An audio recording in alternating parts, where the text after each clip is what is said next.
हाय, आपके साथ मैं हूँ Surabhi Sharma. India TV YouTube channel subscribe करिए, बेल आइकन दबाएं।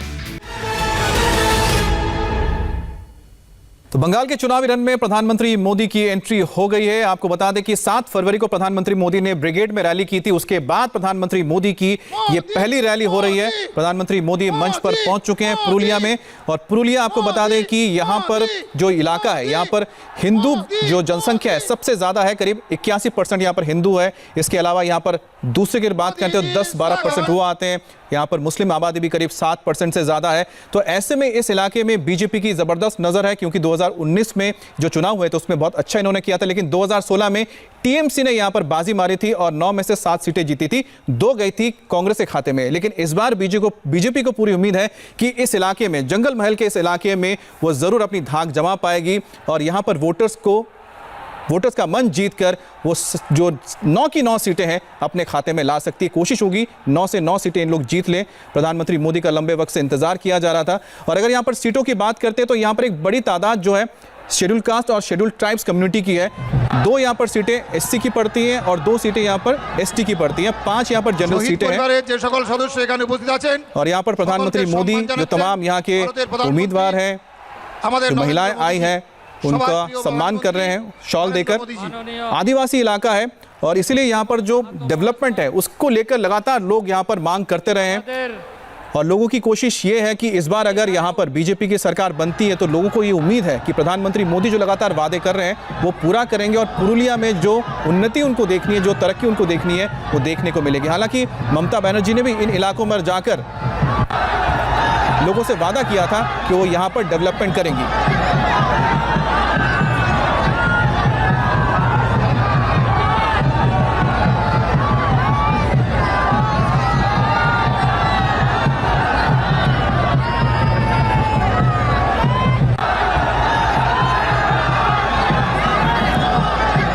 तो जैसे कि तस्वीरें आप देख रहे हैं, पुरुलिया की तस्वीर है और यहाँ पर जबरदस्त भीड़ नजर आ रही है। प्रधानमंत्री मोदी को सुनने के लिए बहुत देर से लोग यहाँ पर पहुंचे थे। यहाँ पर 3 कह सकते हैं कि शामियाना बड़े बड़े लगाए गए हैं, जहाँ पर चेयर्स हैं और वहाँ पर तीनों के तीनों जो शामियाने हैं पूरी तरह से खचाखच भरे हुए हैं। उसके बाहर भी आप देख रहे हैं कि कितनी बड़ी तादाद में लोग मौजूद हैं, प्रधानमंत्री मोदी को सुनने के लिए पहुंचे हैं। तो ये बताता है कि प्रधानमंत्री मोदी एक चेहरा है बंगाल के चुनाव में बीजेपी का।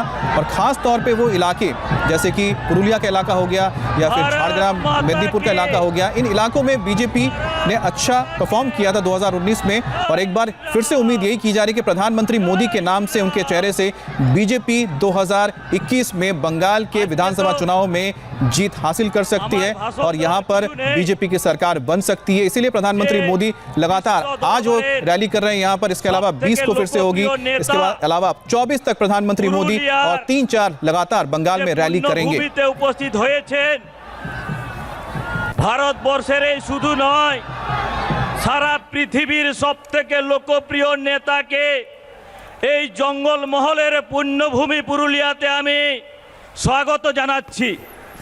तो प्रधानमंत्री मोदी का स्वागत किया जा रहा है पुरुलिया के इस मंच पर। साथ ही साथ जंगल महल का जो इलाका रहा है, जहां पर आदिवासी जो पॉपुलेशन है बहुत ज्यादा है, इसके अलावा जो यहाँ पर एससी कैटेगरी की जो पॉपुलेशन है वो भी बहुत ज्यादा है। इसलिए यहाँ पर जो लोग हैं सालों से यहाँ पर विकास देखना चाहते हैं, तरक्की देखना चाहते हैं, चाहते हैं कि इंडस्ट्रीज लगे।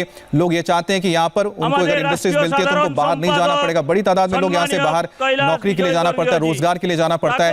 तो ये जो सारी लोगों की मांगे रही हैं वो प्रधानमंत्री मोदी लगातार अपने रैलियों में कहते रहे हैं कि बंगाल में वो ये विकास करेंगे। और शायद एक बार फिर से ये तमाम चीजें जो प्रधानमंत्री मोदी के एजेंडे में है वो फिर से आज सुनने को मिलेगा। और लोग जो यहाँ पर आ रहे हैं उनको ये लगता है कि प्रधानमंत्री मोदी जो कहते हैं वो सही होता है, उसको करते हैं। लेकिन आपको बता दें कि ममता बनर्जी भी इस इलाके में कम मजबूत नहीं है। 2016 में ममता बनर्जी की पार्टी ने यहाँ पर 9 में से 7 सीटें जीती थी और उनका जो वोट परसेंटेज था वो भी करीब 49% के करीब रहा था। तो काफी मजबूत किला है ममता बनर्जी का। लेकिन 2019 में सेंधमारी हुई है और यही उम्मीद बीजेपी को है कि 2021 में 2019 का जो सपोर्ट था वो और मजबूत होगा और बीजेपी यहाँ पर कई सीटें निकालने में कामयाब रहेगी। महाशय उपस्थित आছেন আমাদের জেলার পর্যবেক্ষক বিবেকানন্দ ভট্টাচার্য মহাশয় এবং সামনেতে যারা দাঁড়িয়ে আছেন, বসে আছেন, রোদের মধ্যে আছেন, সেই লক্ষ লক্ষ পুরুলিয়ার বাসীকে আমি নমন করে এবং তাদের পক্ষ থেকেও মাননীয় প্রধানমন্ত্রীকে আমি স্বাগত জানাই। আমি সংক্ষেপের মধ্যে বলতে চাই, प्रधानमंत्री मोदी को मंच पर अभी संबोधन के लिए बुलाया जा रहा है। প্রধানমন্ত্রীর নেতৃত্বে 6.5 বছর ধরে ভারতবর্ষের যা বিকাশ হয়েছে তার এই বিপরীত হয়েছে 10 বছরে পশ্চিম বাংলাতে। জঙ্গলমহলের বর্তমান পরিস্থিতি হাহাকার। হাসপাতাল আছে কিন্তু ডাক্তার নেই, स्कूल আছে मास्टर नहीं। तो यहाँ पर बताया जा रहा है कि किस तरह के पुरुलिया के हाल है। यहाँ पर स्कूल है लेकिन यहाँ पर टीचर नहीं है, अगर हॉस्पिटल है तो डॉक्टर नहीं है। जबकि ठीक इसके उलट ममता बनर्जी ने ही अपने दावे किए हैं कि किस तरह से उन्होंने जंगल महल के इलाकों में काफी तरक्की की है, कितनी उन्नति वहां पर उन्होंने की है। लेकिन ठीक उसके उलट बीजेपी का कहना है कि इन इलाकों में कोई भी तरक्की नहीं हुई है। तो ये वार और पलटवार जरूर होगा। और खास तौर पर प्रधानमंत्री मोदी जब 7 तारीख को आए थे तो ब्रिगेड परेड ग्राउंड में उन्होंने कई सारी बातें कही थी। उसके बाद ममता बनर्जी ने नॉमिनेशन भरा था और उन्हें चोट भी लगी थी। अब देखना होगा कि प्रधानमंत्री मोदी किस तरह से अपनी इस चुनावी रैली में ममता पर या फिर ममता सरकार पर वो हमला करते हैं और किन मुद्दों को उठाते हैं, क्योंकि अब जो शुरुआत हो रही है वो हो रही है पूरे इस रण की, जो 27 तारीख को पहली वोटिंग होने जा रही है। ठीक उससे प्रधानमंत्री मोदी के ये जो रैली है ये कई सारी चीजें तय करेंगी बीजेपी के लिए और साथ ही साथ बंगाल में हो रहे चुनावों के लिए। 2019 में बीजेपी ने यहाँ पर लोकसभा सीट भी जीती थी पुरुलिया की और ज्योतिर्मय सिंह महतो यहाँ के सांसद हैं और उस दौरान उन्हें करीब 50% वोट मिला था। तो 50% वोट जो मिला था यहाँ पर पुरुलिया में बीजेपी को, यही वजह है कि बीजेपी को लगता है कि वो सेम परफॉर्मेंस वो 2021 में दोहरा सकती है। तो 18 मार्च आप देख रहे हैं पुरुलिया में प्रधानमंत्री 20 तारीख को खड़गपुर जाएंगे यानी मिदनापुर, वेस्ट मिदनापुर जाएंगे, 21 मार्च को बांकुरा जाएंगे और 24 मार्च को काथी यानी कि पूर्वी मिदनापुर के इलाके में प्रधानमंत्री मोदी रहेंगे। तो ये सारे वो इलाके हैं जहां पर फर्स्ट और सेकंड फेज में चुनाव होने हैं और प्रधानमंत्री मोदी की कोशिश है कि इन इलाकों में 2019 में बीजेपी ने जो अच्छा परफॉर्मेंस किया था वो ठीक उसे रिपीट कर पाए 2021 में। और प्रधानमंत्री मोदी की जो लोकप्रियता है वो साफ नजर आ रही थी जब हम लगातार देख रहे थे, लोगों के रिएक्शंस आ रहे थे और जिस तरह से यहाँ पर भीड़ हुई है उससे तो जाहिर होता है कि प्रधानमंत्री मोदी ही एक स्टार प्रचारक भी हैं और स्टार चेहरा है बीजेपी के। और आप देख सकते हैं कि यहाँ का जो डेमोग्राफिक किस तरह से है, करीब 80% से ज्यादा यहाँ पर हिंदू है, 70% आप देख रहे हैं। और ये पूरा बंगाल का आप देख रहे हैं जहां पर 70 अगर हिंदू हैं तो 28 मुस्लिम है। लेकिन पुरुलिया की बात करते हैं तो यहां पर जो हिंदू पॉपुलेशन है वो करीब 80% से ज़्यादा है और मुस्लिम परसेंट भी यहां पर 7-8% आता है। इसके अलावा कुछ और जो यहां पर काफ़ी जनजातियां रहती हैं उनका भी अगर मिलाते हैं तो करीब 10% हुआ पड़ता है। तो आपको बता दें कि जो लगातार तस्वीरें आप देख रहे हैं जहां पर प्रधानमंत्री मोदी यहां पर महिलाओं को या फिर जो लोग हैं उनको सम्मानित कर रहे हैं, ये वो परिवार हैं जिनके लोग बीजेपी के कार्यकर्ता थे और जिनकी मौत हो गई थी। भारत माता की नमस्कार। आपनारा केमन आছেন? আমি এই রাঙ্গা মাটির দেশে পা রেখে নিজেকে অনেক ভাগ্যশালী মনে করছি।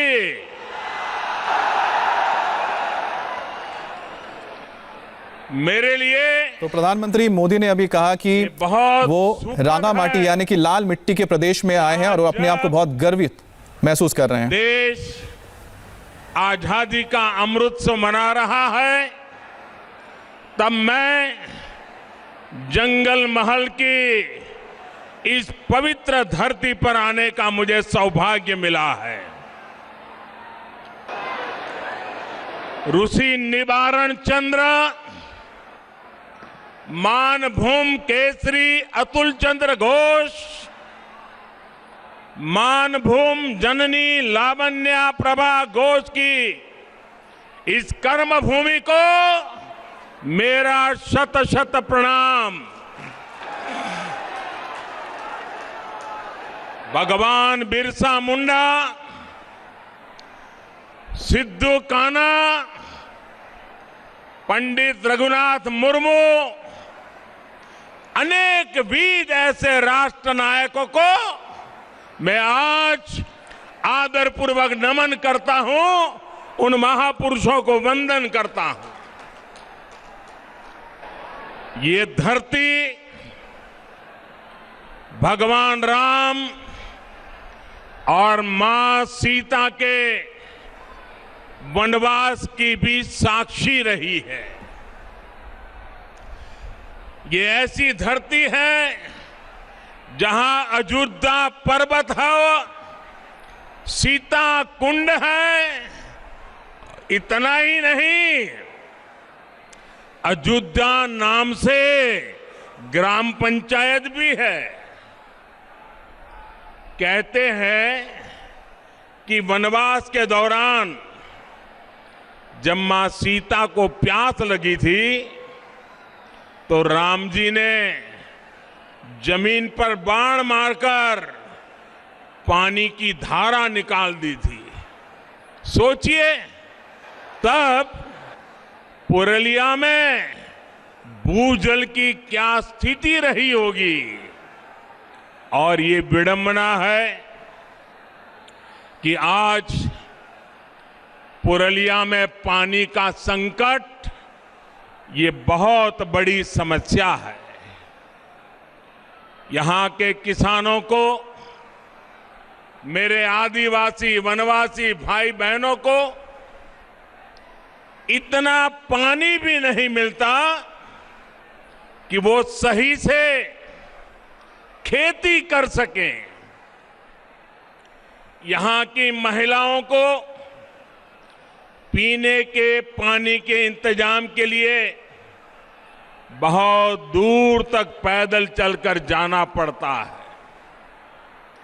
पहले वामपंथियों की सरकार और फिर टीएमसी सरकार ने यहां पर उद्योग धंधे पनपने नहीं दिए। फिर यहां जितना सिंचाई के लिए काम होना चाहिए था वो भी नहीं हुआ।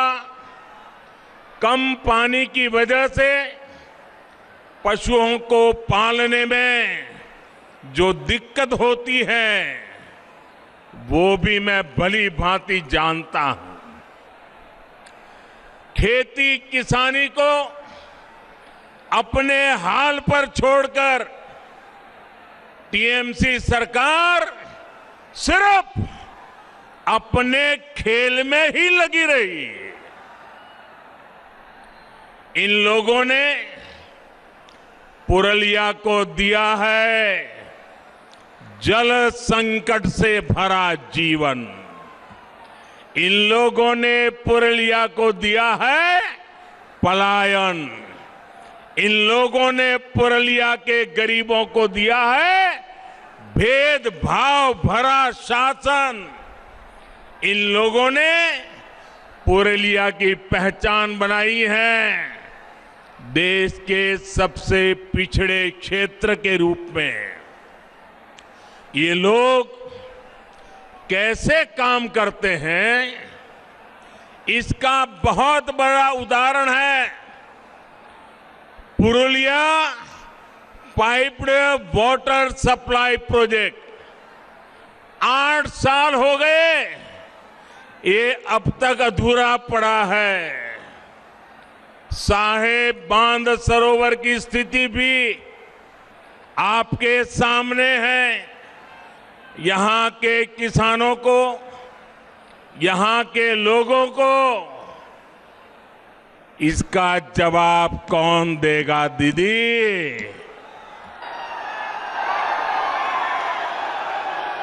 दीदी, ये लोग आपसे जवाब मांग रहे हैं।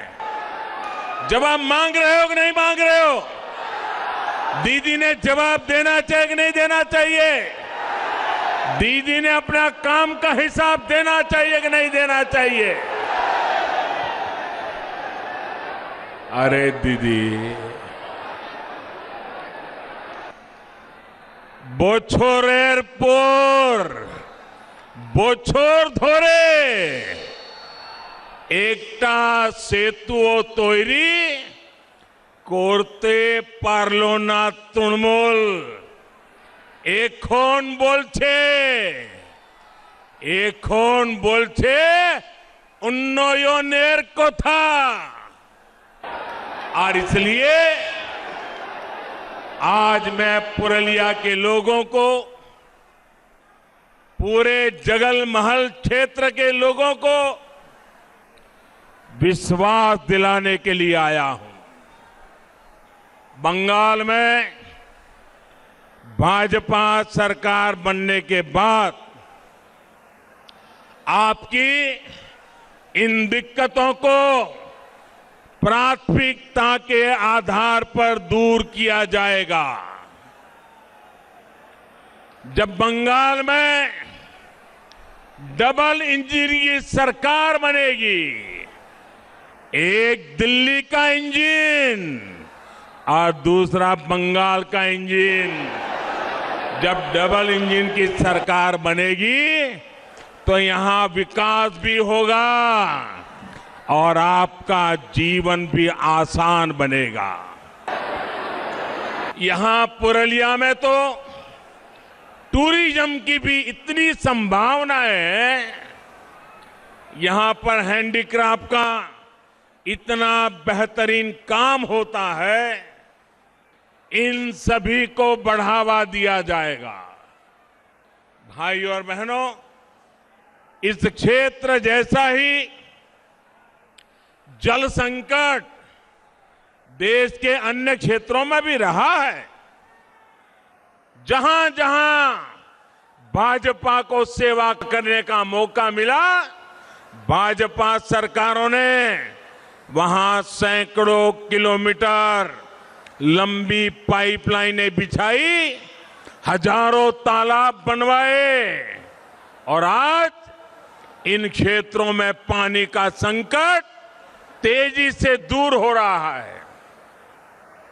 पानी की उपलब्धता बढ़ी है तो आज वहां के किसान अलग अलग तरह की फसलों को उगाने लगे हैं। अब यही काम बंगाल के उन सभी क्षेत्रों में भी किया जाएगा जहां पानी की दिक्कतें हैं। साथियों, पुरुलिया सहित इस पूरे क्षेत्र में विकास की असीम संभावनाएं हैं। इसके लिए इस क्षेत्र की कनेक्टिविटी को सुधारना बहुत जरूरी है। पश्चिम बंगाल के हर हिस्से को रेल सेवा से जोड़ना ये हमारी प्राथमिकता है। इस समय पश्चिम बंगाल के अलग अलग हिस्सों में करीब 50,000 करोड़ रुपए के प्रोजेक्ट के लिए स्वीकृति दे दी गई है। पूर्वी भारत के विकास को नई बुलंदी देने का सामर्थ्य रखने वाले ईस्टर्न डेडिकेटेड फ्रेट कॉरिडोर का एक सेक्शन शुरू भी हो चुका है। 2 मई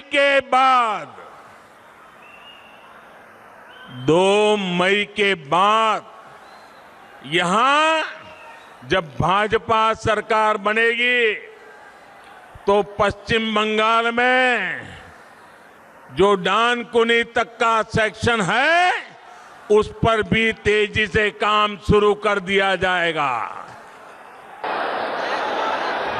पुरुलिया भी इस कॉरिडोर से जुड़ेगा और यहां उद्योगों के लिए, रोजगार के लिए अनेक अवसर बनेंगे। रेल के अलावा रोड कनेक्टिविटी को भी सशक्त किया जा रहा है।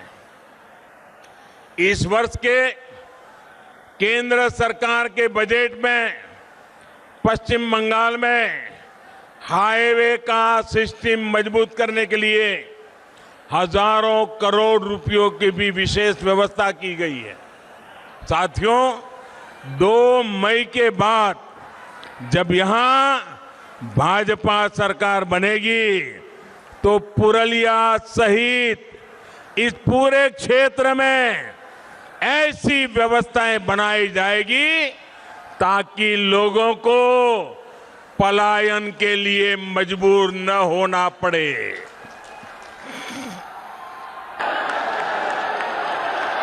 यहां कृषि आधारित उद्योगों को बल दिया जाएगा ताकि यहां के युवाओं को यहीं पर ज्यादा से ज्यादा रोजगार मिल सके। दलित, आदिवासी, पिछड़े इलाकों के हमारे युवा भी रोजगार के अवसरों से जुड़ सके, इसके लिए अनेक कौशल विकास पर और ज्यादा फोकस किया जाएगा। यहां के छाऊ कलाकारों, यहां के हस्तशिल्पियों को कमाई और मान सम्मान से जुड़ी दूसरी सुविधाएं मिले, ये सुनिश्चित किया जाएगा। साथियों, पुरुलिया और जगल महल के सामर्थ्य के साथ हमेशा अन्याय किया गया है। मैं आपका दुख, आपकी तकलीफ दिल्ली में रहते हुए भी भली भांति समझता हूं। इसलिए इसे दूर करने का भरोसा आपको मैं दे रहा हूं। मैं जानता हूं किस तरह यहां के युवाओं का हक तुष्टीकरण के नाम पर आपसे छीन करके, आपके अधिकार का आपके छीन करके किसी और को दे दिया गया। मैं जानता हूं कि इस तरह ओबीसी समुदाय से आने वाले मेरे अन्य भाई बहनों के साथ यहां पर विश्वासघात किया गया है।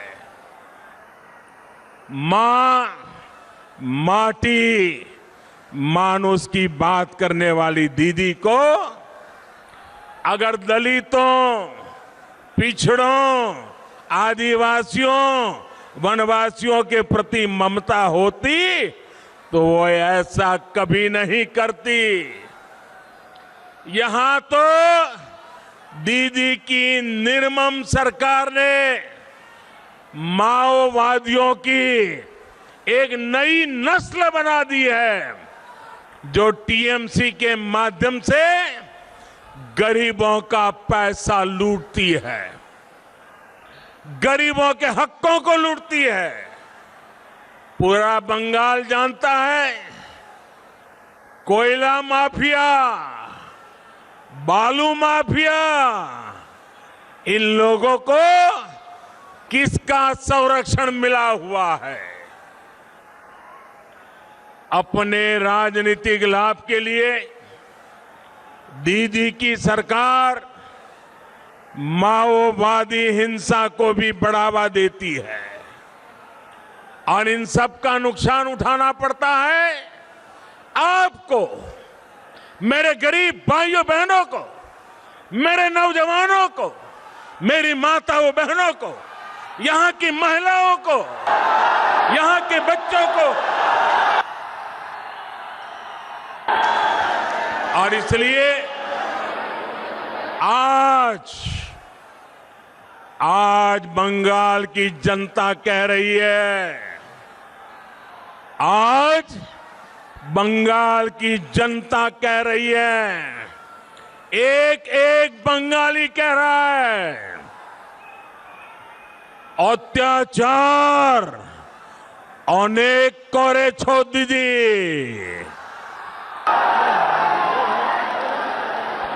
ভয় দেখানোই তোমার অস্ত্র, রুখে দাঁড়াবে এবার বাংলার মানুষ মা দুর্গার আশীর্বাদে করবে তোমায় পরাস্ত।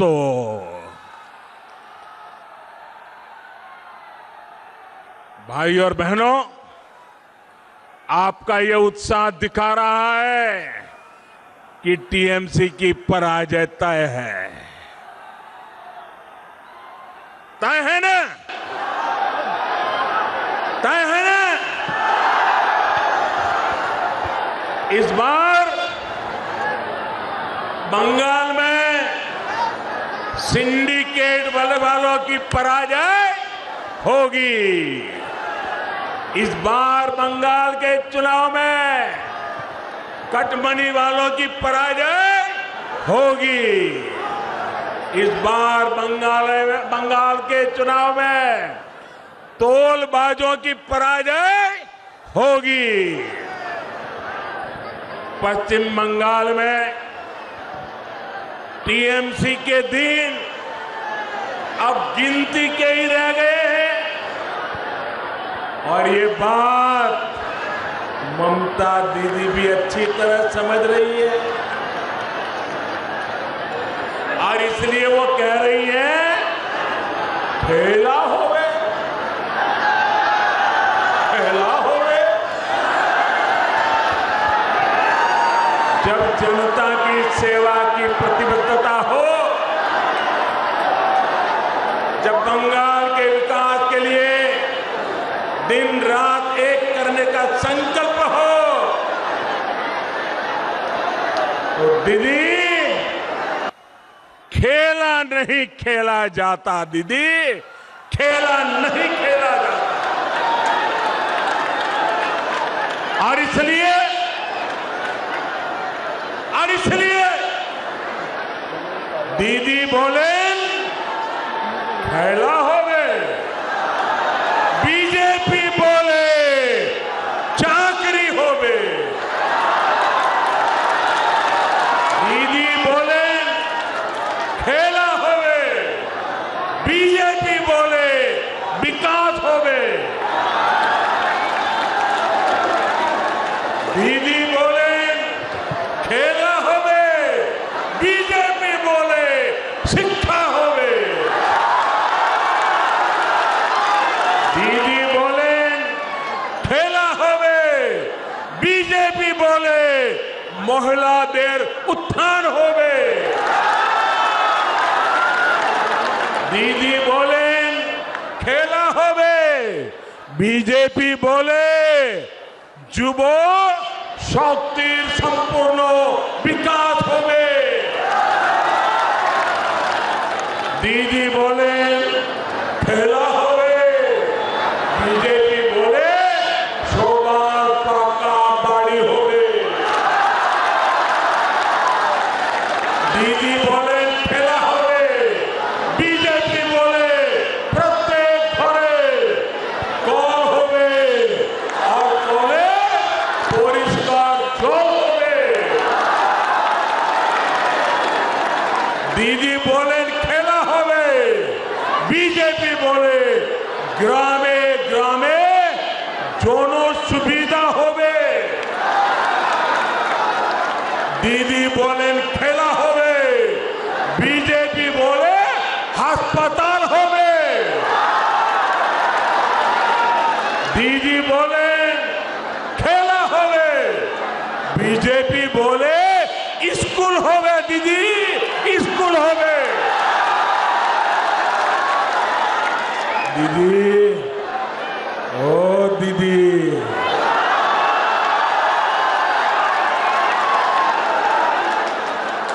বাংলার ভাই বোনেদের চিন্তার খেলা আপনি 10 বছর খেলেছেন। খেলা শেষ হবে, বিকাশ আরম্ভ হবে।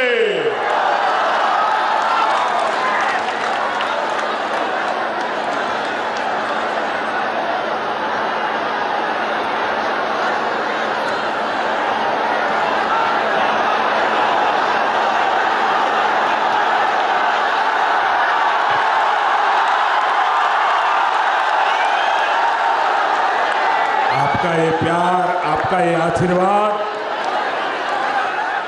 ये बंगाल का मिजाज है। साथियों,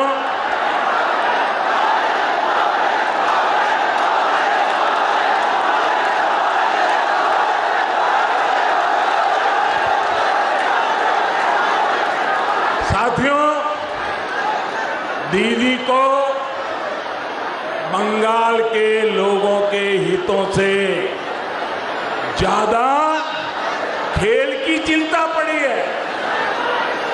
लेकिन दीदी ये भूल रही है कि इस बार खुद बंगाल की जनता उनके विरोध में खड़ी है। 10 साल का विश्वासघात, 10 साल की दुर्नीति, इसकी सजा अब बंगाल के लोग इस चुनाव में उन्हें दे करके रहेंगे। कोलकाता की ब्रिगेड रैली के बाद जो कुछ भी हो रहा है वो आप भी देख रहे हैं, देश भी देख रहा है।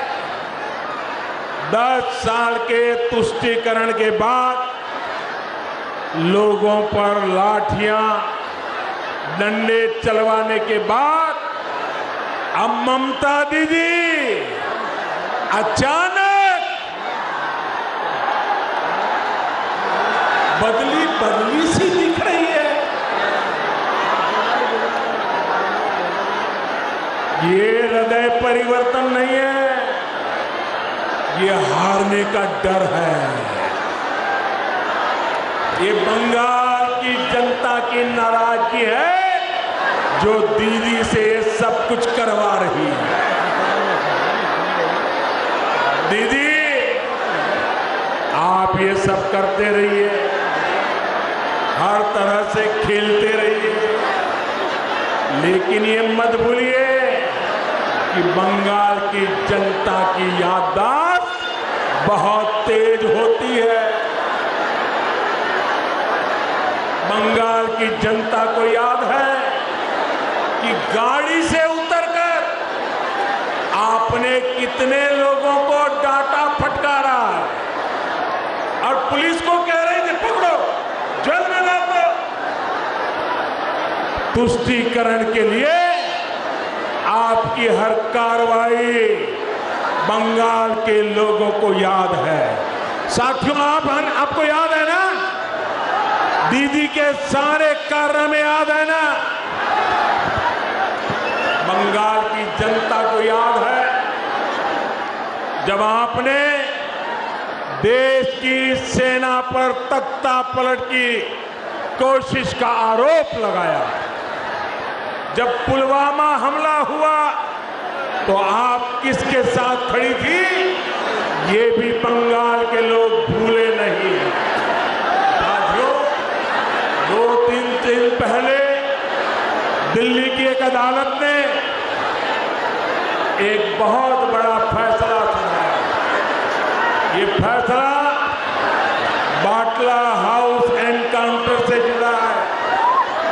इस एनकाउंटर ने भारत में आतंकवाद और आतंकवाद के पीछे जो ताकतें हैं उनके असली चेहरे को उजागर कर दिया। इसी एनकाउंटर में एक आतंकी की गोली ने देश के जांबाज सपूत इंस्पेक्टर मोहन चंद्र शर्मा जी को शहीद कर दिया था। अदालत ने अब उस आतंकी को फांसी की सजा सुनाई है, लेकिन ममता दीदी और उन पार्टी का उस समय का व्यवहार कोई भूल नहीं सकता।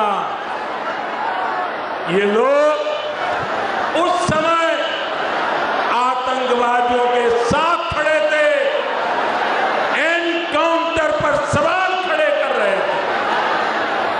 तुष्टीकरण के लिए ये लोग किस हद तक जा सकते हैं, ये इसका बहुत बड़ा उदाहरण है।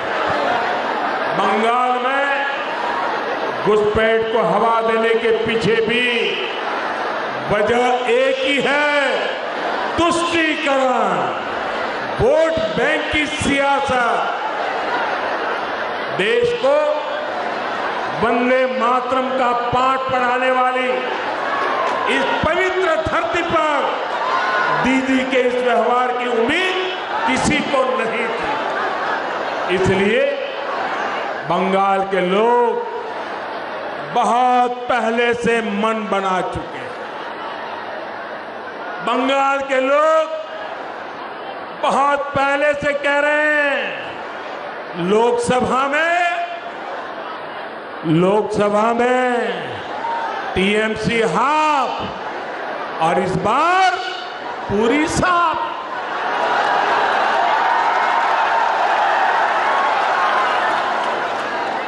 लोगों का ये इरादा देख दीदी अपनी खींच मुझ पर निकाल रही है। वो क्या क्या नहीं कह रहे, वो भाजपा के कार्यकर्ताओं पर भी भड़की हुई है। लेकिन हमारे लिए तो देश की करोड़ों बेटियों की तरह दीदी भी भारत की एक बेटी है, जिनका हमारे संस्कारों में रचा बसा। और इसलिए जब दीदी को चोट लगी तो हमें भी चिंता हुई। मेरी भगवान से प्रार्थना है कि उनके पैरों की चोट जल्द से जल्द ठीक हो। भगवान के प्रार्थना कोरी आपनी शीघ्र ही सुस्तो हो उठे। साथियों, पश्चिम बंगाल तभी प्रगति कर सकता है जब विकास प्रक्रिया में सभी साझेदार एक साथ आ सके। लेकिन दलित दीदी ने बंगाल के दलितों, पिछड़ों, आदिवासियों, वनवासियों को कभी अपना साझेदार माना ही नहीं। बीते 10 सालों में कट, कमीशन और तोलाबाजी कल्चर का सबसे बड़ा नुकसान बंगाल के गरीब, बंगाल के दलित, बंगाल के वंचित, बंगाल के आदिवासी को ही हुआ है। यहां जो लाखों गरीबों को पक्के घर मिल रहे हैं, उसमें भी टीएमसी के तोलाबाज हर कदम पर अड़ंगा लगाते हैं। केंद्र से गरीब के लिए सस्ता चावल भेजा जाता है, उसको भी टीएमसी के तोलाबाज नहीं छोड़ते। बीते साल कोरोना के समय जब महीनों तक मुफ्त चावल और दाल का प्रबंध किया गया, तो दीदी के तोलाबाजों ने उसमें भी घोटाला कर दिया। साथियों, आप याद करिए, जब अम्फान साइक्लोन आया और बंगाल की जनता राज्य सरकार की ओर उम्मीद लगाए देख रही थी, तो दीदी ने क्या किया था? अगर सहायता राशि चाहिए तो एक हिस्सा पार्टी ऑफिस में जमा करवाइए।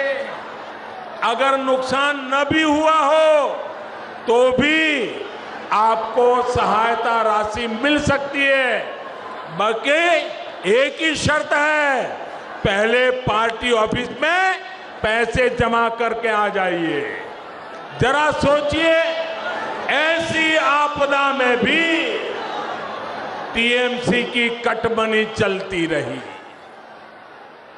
साथियों, इस क्षेत्र के हमारे संथाल भाई बहन, अन्य आदिवासी साथी वन अधिकारों को लेकर, कृषि उत्पादों के सही मूल्य को लेकर कब से मांग कर रहे हैं, लेकिन दीदी ने उनकी बातों पर भी ध्यान नहीं दिया। खेती और वन उत्पादों पर निर्भर रहने वाले हमारे आदिवासी साथियों को ममता दीदी ने अपने हाल पर छोड़ दिया। जबकि भाजपा सरकार कहीं भी हो, केंद्र में हो या राज्य में, आदिवासी हितों की रक्षा, उनके बच्चों का कल्याण, ये हमारी सबसे पहली प्राथमिकता में रहा है। साथियों, ये अटल जी की ही सरकार थी जिसने आदिवासी हितों की रक्षा को और उनके कल्याण के लिए अलग से एक मंत्रालय बनाया था। आदिवासियों का अलग मंत्रालय, आदिवासी हितों के लिए केंद्र सरकार ने अलग बजट बनाया, अनेक योजनाएं शुरू की गई है। बंगाल में 36 लाख से ज्यादा उज्ज्वला के गैस कनेक्शन दलित, आदिवासी और पिछड़े परिवारों को मिले हैं। वन उत्पादकों की एमएसपी बढ़ाने के साथ ही हमारी सरकार ने वन उपज की संख्या में भी वृद्धि की है। इस वर्ष के केंद्रीय बजट में भी आदिवासी क्षेत्रों की पढ़ाई, दवाई और कमाई के लिए बहुत बड़ा प्रावधान किया गया है। केंद्र सरकार ने दलित परिवारों, एससी परिवारों के बच्चों को पढ़ाई और कमाई के बेहतर अवसर देने के लिए आर्थिक मदद बहुत ज्यादा बढ़ाई है। डबल इंजन की सरकार बनने के बाद इसका लाभ बंगाल के लाखों दलितों, लाखों मेरे आदिवासी बच्चों को भी होगा। आदिवासी बच्चों को अच्छी शिक्षा मिले, इसके लिए सैकड़ों एकलव्य स्कूल खोले जा रहे हैं। यहां का एकलव्य स्कूल भी गरीब आदिवासी बच्चों का भविष्य बनाने के लिए काम करेगा। स्वतंत्रता आंदोलन में आदिवासी महापुरुषों ने योगदान का गौरवगान, उनके त्याग, तपस्या और बलिदान का गौरवगान, इसको आने वाली पीढ़ियां याद रखे, आदिवासी वीर पुरुषों को याद रखे, इसलिए उनके म्यूजियम भी बनाए जा रहे हैं। साथियों, युवाओं को रोजगार यहां बनने वाली भाजपा सरकार की सर्वोच्च प्राथमिकताओं में से एक होगा। यहां की भर्ती परीक्षाओं में जो खेल टीएमसी सरकार ने खेले हैं, वो सारे खेल बंद किए जाएंगे। जो युवा, जो शिक्षक परीक्षा देने के बाद बरसों से इंतजार कर रहे हैं, उनकी मुश्किलें भी दूर की जाएगी। राज्य सरकार में जो कर्मचारी कॉन्ट्रैक्ट पर है, सभी की स्किल और ज्यादा बढ़े, वो और अच्छी तरह से बंगाल के विकास में योगदान कर सके, इस पर भी बहुत जोर दिया जाएगा।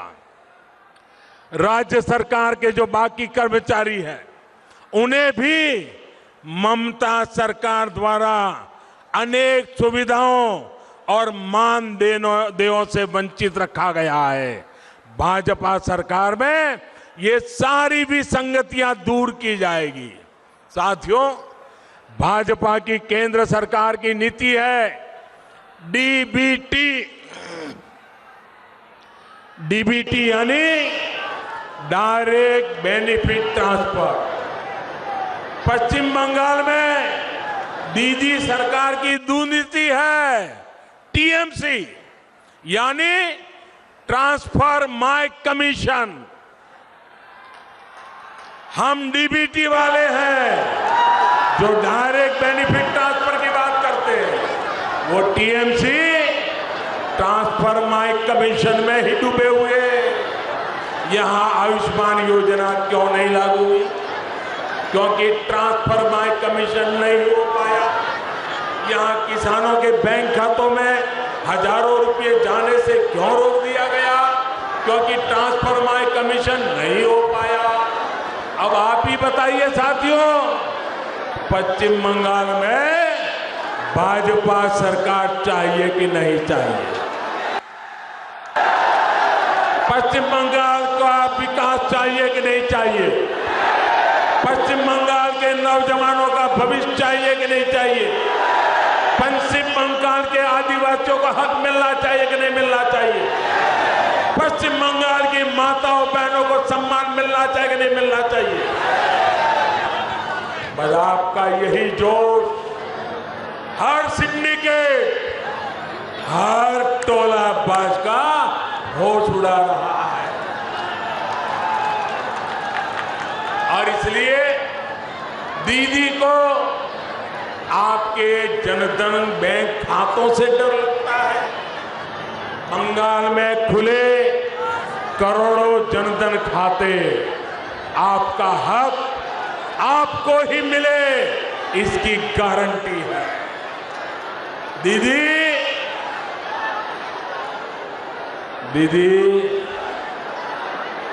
दीदी चांद चोरीर खेला चलते थाको, आमरा चाहिए खेला शेष हो। और इसलिए आज पुरुलिया के लोगों का, जगल महल का, बंगाल का दीदी को संदेश साफ है, चूरी खेला छोड़बे ना, छोड़बे ना। मेरे साथ बोलिए, चूरी खेला छोड़बे ना, छोड़बे ना। चूरी खेला, चूरी खेला, चूरी खेला। अरे दोनों हाथ ऊपर करके पूरी ताकत से बोलिए, चूरी खेला, चूरी खेला। साथियों, आपकी ये गर्जना बताती है कि दीदी सरकार जाने का काउंटडाउन शुरू हो चुका है। अब बंगाल के भ्रष्टाचार से, कुशासन से मुक्त होने का समय आ गया है। क्या हालत बना दी है दीदी ने बंगाल की। क्राइम है, क्रिमिनल है, लेकिन जेल में नहीं है।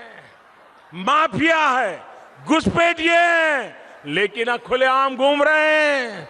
सिंडिकेट है, स्कैम है, लेकिन कार्रवाई नहीं होती है।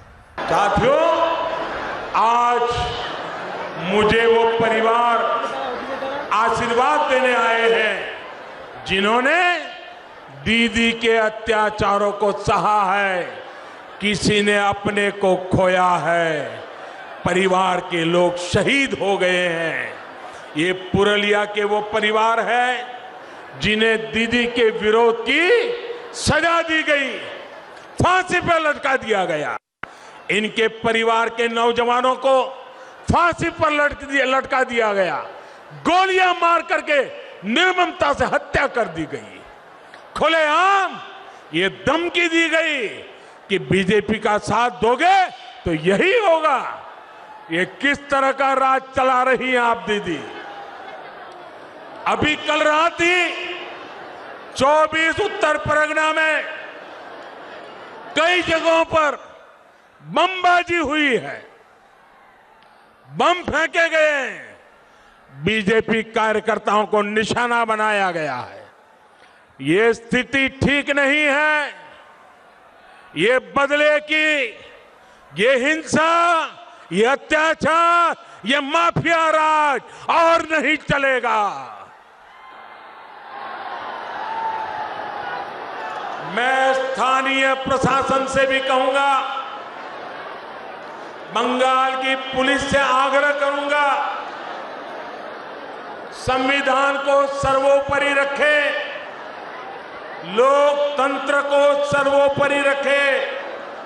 मैं बंगाल के लोगों को विश्वास दिलाता हूं, हर भाजपा कार्यकर्ता को विश्वास दिलाता हूं, 2 मई को बीजेपी की सरकार बनने के बाद हर अत्याचारी पर कानून के मुताबिक कार्रवाई होगी।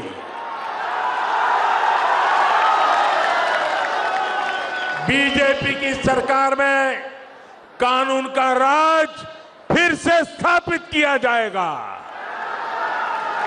क्रिमिनल, माफिया और भ्रष्टाचारी को कानून जेल के हवाले करके रहेगा। मेरे प्यारे भाइयों बहनों, हमारे लिए जनता जनार्दन ही ईश्वर का रूप है।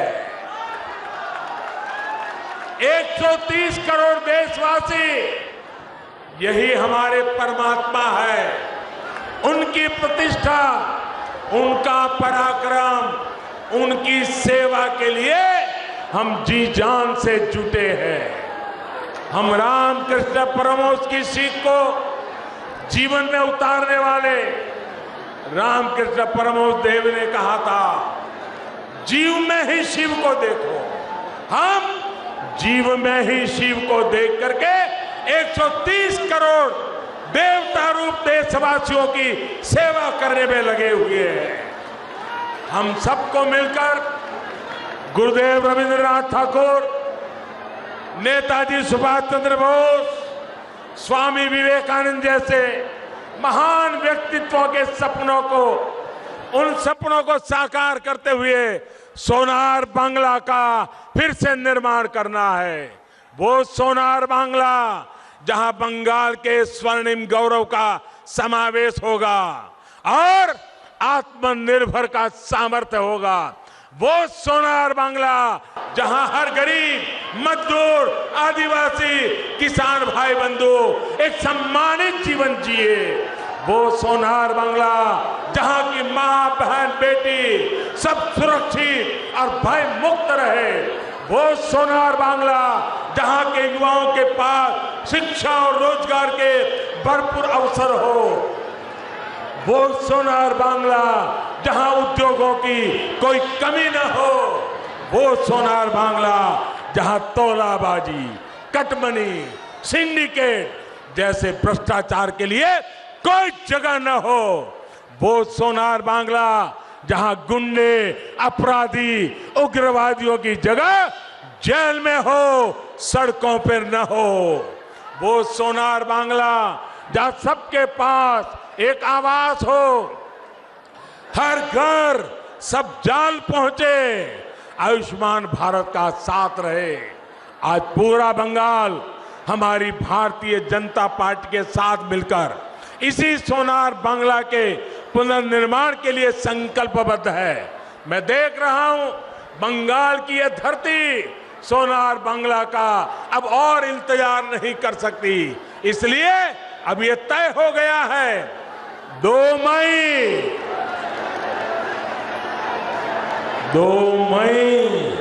दीदी जाच्छे। 2 मई दीदी, 2 मई दीदी जाच्छे। 2 मई दीदी जाच्छे। 2 मई दीदी जाच्छे। আসল পরিবর্তন আছে, আসল পরিবর্তন আছে। इस बार भय नहीं, सिर्फ जॉय। भय नहीं, सिर्फ जॉय। पश्चिम बांग्लार মানুষের जॉय। इस बार जोर से छाप, कमल छाप। इस बार जोर से छाप, कमल छाप। आपका एक एक वोट डबल इंजन की ताकत बनेगा। कमल छाप पर पड़ा हर वोट आशोल परिवर्तन लाएगा, सोनार बांग्ला का निर्माण करेगा। बंगाल के एक एक व्यक्ति को याद रखना है, ये समय अपनी मातृभूमि के लिए कुछ कर गुजरने का समय है। ये हमारे बंगाल को कुशासन से मुक्त करने का समय है। ये दमनकारी अत्याचारी शासन से बंगाल को मुक्त करने का समय है। ये अपने आदर्शों और विचारों के लिए पूरी ताकत लगा देने का समय है। आपके पास सुनहरा अवसर है, आपने राष्ट्र निर्माण में योगदान देने का। हम बस मंजिल तक पहुंच गए हैं, मंजिल तक पहुंच गए हैं। आशोल परिवर्तन के संकल्प के साथ हम यहां से अपने गांव, अपने घर जाएंगे और घर घर ये संदेश पहुंचाएंगे, एक एक परिवार तक पहुंचाएंगे ना, घर घर जाएंगे, लोगों को बताएंगे, मतदान करवाएंगे, कमल खिलाएंगे, सोनार बंगला बनाएंगे। इसी आग्रह के साथ आप सभी का बहुत बहुत धन्यवाद। मेरे साथ पूरी ताकत से बोलिए, दोनों हाथ ऊपर करके बोलिए, भारत माता की, भारत माता की, भारत माता की, वंदे वंदे वंदे वंदे वंदे वंदे वंदे वंदे। बहुत बहुत धन्यवाद।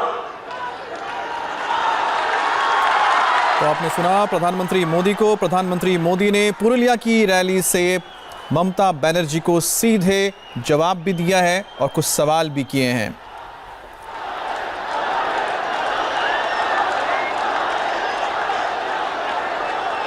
ধন্যবাদ। ভারতের প্রধানমন্ত্রী, প্রিয় নেতা, বিশ্ব নেতা মাননীয় নরেন্দ্र मोदी जी के सुंदर वक्तव्य रखा। प्रधानमंत्री मोदी का स्वागत किया जा रहा है और अभिवादन किया जा रहा है कि उनके भाषण से जिस तरह से लोगों ने रिस्पांस दिया है उसको लेकर मंच पे जो तमाम नेता है वो बहुत ही गदगद है। और हो भी क्यों ना, क्योंकि प्रधानमंत्री मोदी ने जिस तरह से यहाँ पर लोगों के साथ इंटरेक्शन किया और साथ ही साथ अपने कार्यकर्ताओं को भी संदेश दिया है, वोटर्स को संदेश दिया और साथ में ममता बनर्जी को खुला चैलेंज दे दिया है, कह सकते हैं, या कह सकते हैं ऐलान कर दिया है अपनी जीत का, और कहा है कि 2 मई को दीदी जा रही हैं। और साथ ही साथ खेला होबे जो एक नारा दिया गया है टीएमसी की ओर से, उसको लेकर प्रधानमंत्री मोदी ने उसमें एक नया नारा जोड़ दिया कि खेला होबे, और खेला होबे का। हाय, आई एम सुरभि शर्मा। खबरों से अपडेट रहने के लिए India TV YouTube channel subscribe करिए, साथ में बेल आइकन जरूर दबाएं। जुड़े रहें इंडिया टीवी के साथ।